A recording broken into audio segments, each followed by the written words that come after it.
Yo, it's your boy Dragons of Thunder, and I'm back live and direct with another video.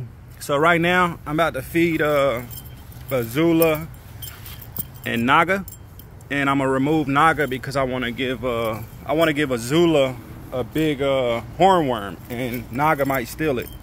Leave her alone. Look, she trying to go back in her enclosure.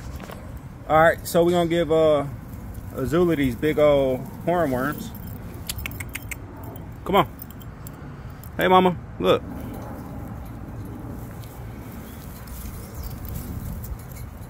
Yum, yum, yum, yum, yum, yum. I'm gonna give Naga one. Move. She's a little savage. All right, so she got a hornworm. Let's put her back. I didn't want her stealing Naga's. Azula's. So in here I got some super fig. Hey, stay tuned because I'm about to do a shoulder training video. Shoulder training. So I got some super fig by Rapashi in there. I got some calcium plus. I got some bee pollen. There's a lot of good stuff in here. So there's one. Here, Naga. It's enough for all of you.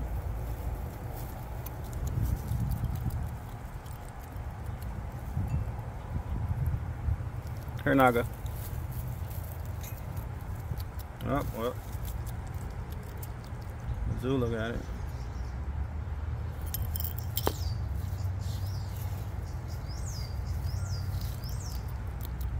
These girls are funny. Azula needs more food though, to be honest. So what I'm gonna do is, let's take Azula, put Azula right there. Shoulder training video coming right up. So Azula needs to put on some pounds, some ounces, so we're gonna give her dibs on her own. She can eat as many as she want. Cause the weight that she does put on, the babies, the eggs, just take it away from her, man. Like Naga puts on weight and can hold it, you know. Even Naga's grab it too, but Azula's grab it, and she's on her fourth clutch. First two clutches were no good. Third clutch, I had 7 eggs that were good, and I just didn't think she could have fertile eggs, but I believe she just needs to be fed more. So I try to get her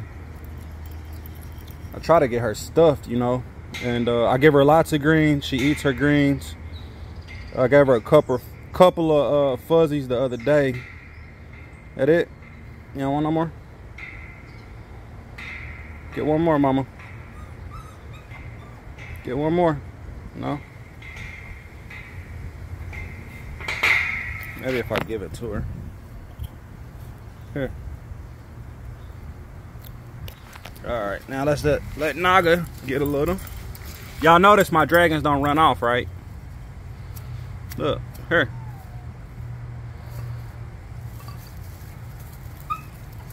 Y'all notice my dragons do not run off. I can put them wherever. Look at her. She chilling. I can put them wherever and they'll stay put. Or they will roam the yard and not go out of the boundaries of it.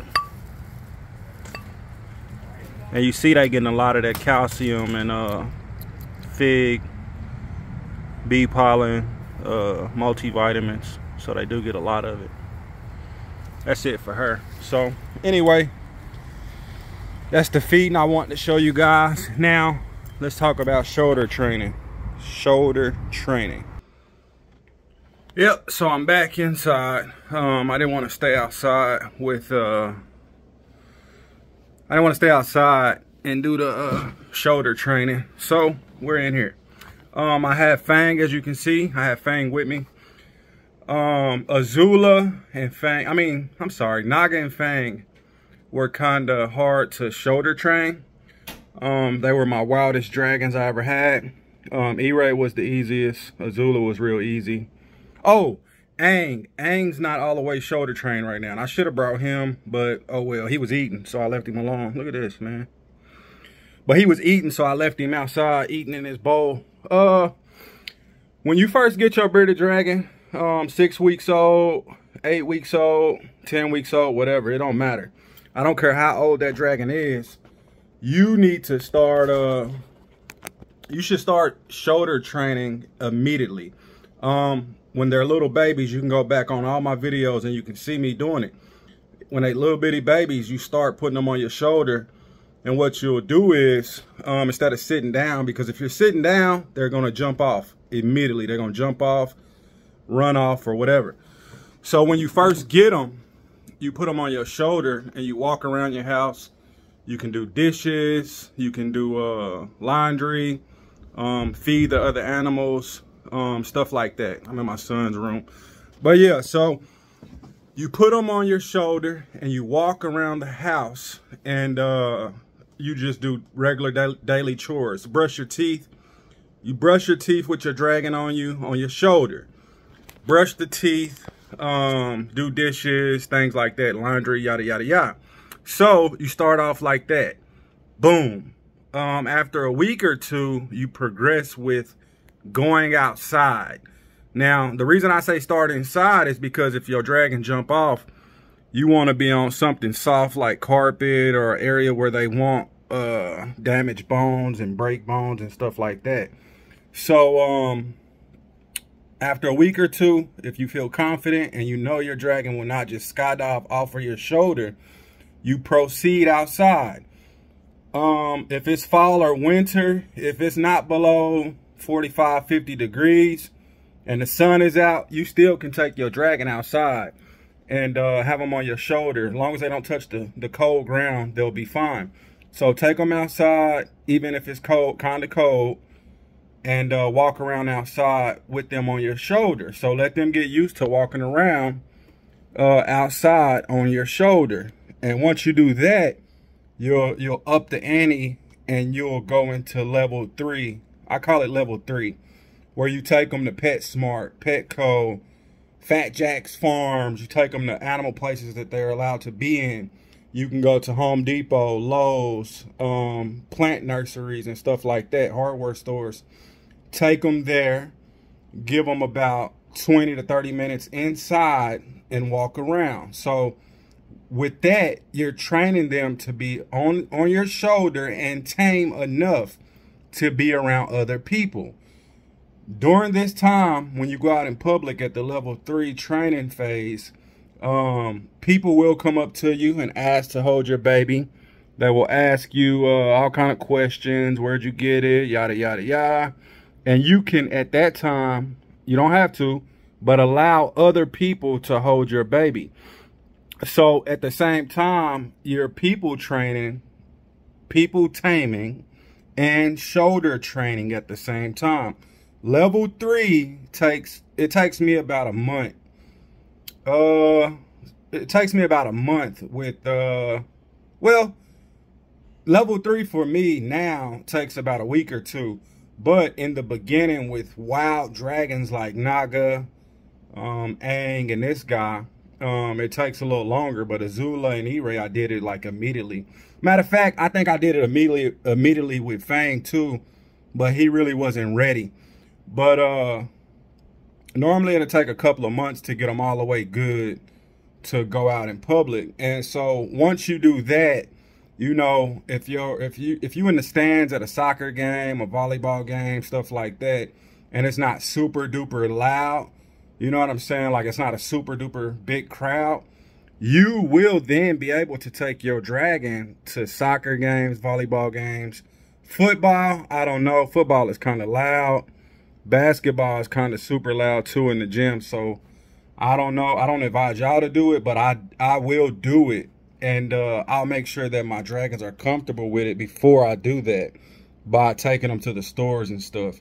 So that's all the tips for shoulder training. But also, before you even get to the shoulder training, you have to train your dragon. You have to tame them enough to know that your hand is safe. Like when your hand go up to them and stuff, you see Fang didn't even do nothing. in the beginning, you always start low. Make sure you have a front opening enclosure. Keep your hand very low to their eye level and then move in and then pick them up. You know what I'm saying? Don't go in from the top like this. You see, he don't even care. My dragons don't care anymore, but don't go in from the top and try to grab them. I guess he kind of care, he moved. But don't go in from the top trying to grab your dragon to pick them up to train them. Once you do that, they're in a bad mood. They feel like they're about to be attacked or eaten. So they're already in a bad mood. Now you want to get them out and train them. No. Start in low, go in to eye level, and then pick them up. Go ahead and proceed and pick them up from underneath their eye level or right at eye level. Make sure your hand is far away, far as hell away from them, and then go in. You know what I'm saying? When you're in the tank. But yeah, man, shoulder training is pretty easy. You see Fang is on me right now. It's my dragons are shoulder trained to the point to where I can have Azula and Aang on my shoulder without any issues. I can have Fang and Naga. I can have female and male on my shoulder. One male over here and one female on the other side, and they will not go crazy. Males, it just depends on the day, man. I wouldn't do it if I was you guys, but sometime I do. I'll have Fang and Aang on my shoulder at the same time, and it works out pretty well most times. It was only one time where Aang tried, no, twice. Aang tried to attack Fang one time. This was like last month or so. Then Fang tried to attack Aang, vice versa. Aang tried to attack Fang first, and then a couple of weeks later, Fang tried to attack Aang. But yeah, I'm to the point now to where my shoulder training, shoulder taming is on point to the point to where now I can have multiple dragons on me without issues. And you can see in my pictures, like you can see in my pictures on Instagram and Facebook, you can see and look and tell that I do it a lot. Like I take a lot of pictures with all my dragons on me at once. Male, female, male, male, you know what I'm saying? So that's all the tips I have for shoulder training. Make sure you start off in the house. Do not be seated, because if you're sitting down on the couch or sitting down in a chair where they can jump off onto things, they will do it. On the couch, they'll run down you and get on the couch. So you have to be standing up. See this guy's beard going black. Fang and Aang, I don't know why. Well, I know why. It's translucent. When you're translucent and super young, the beard, it always just seems to be black. You know what I'm saying? Even when they calm and chilling in their tank, they sometimes have black beards. I don't think they can control it all the way. And with the translucent gene, it just always appears that way. Like on this camera right now, it looks darker than what it is in person. In person, it's not that dark. The S22 Ultra picks it up like amazingly. But yeah, in person, his beard does not look that black at all. So yeah, start off walking around doing dishes, laundry, bam, bam, bam. Then proceed outside. That's the first level, is walking around doing chores and stuff. The second level, you want to take them outside and shoulder train them outside. Third level, you want to take them into Home Depot, Lowe's, no grocery stores. Take them into places where these animals are allowed, Petco, PetSmart. Shoulder train them there with people out in the stores. Then you can proceed to like your child, little kid's softball game or volleyball game or something, and then other places if you want to. Late at night, I wouldn't take them out on your shoulder unless you're going to someone's home and it's a quiet room that you can lay them down in, just like a real child or a real baby. You want a quiet spot to lay them down at. Don't take them out to bars. Don't take them out to clubs. It's a guy in my group. He was posting his dragon at a bar and kind of got mad because I told him, like, that dragon is not enjoying that at all. And some people might say my dragons don't enjoy some of the stuff I do. But, I mean, I'm kind of responsible. I mean, I'm responsible enough to know, like, and I take a lot, like, I'm consistent. I put in a lot of time with my animals, so I'm not just doing stuff off the limb, off the whim. But yeah, man, don't take them to bars and clubs, man. It's just not cool late at night. That's bogus as hell. that dragon is not enjoying that at all. So yeah, man, shoulder train your dragon. Like I say, go back over step 1, start with step 1, step 2, step 3, levels, whatever you want to call them, and then level 4, you'll be able to take your dragon anywhere, and you'll be able to have multiple dragons on your shoulder at once. Consistency is the key with all training. Hand taming, potty training, free roam training, shoulder training. Consistency is the key, man. Y'all be sure to thrash the like, pound the subscribe button. Go to my Facebook group at Bearded Dragon Advanced Care and Keeping. And my Instagram is Dragons of Thunder. And yeah, man, love you guys. I thank you for tuning in. If you did tune in this far, please drop a comment. Just say all, A-L-L, in all caps, all. So leave that in the comments and then tell me what you think about the video. So if you've seen all of it, comment all in the comment box. Capital A, capital L, capital L. Once again, thrash the like, pound the subscribe button. It's your boy Dragons of Thunder. And I'm out at 5,000, man. Guanguala. Me and Fang said bye. Fangy, what are you doing, buddy? You don't like the camera? I love this dude. Holla.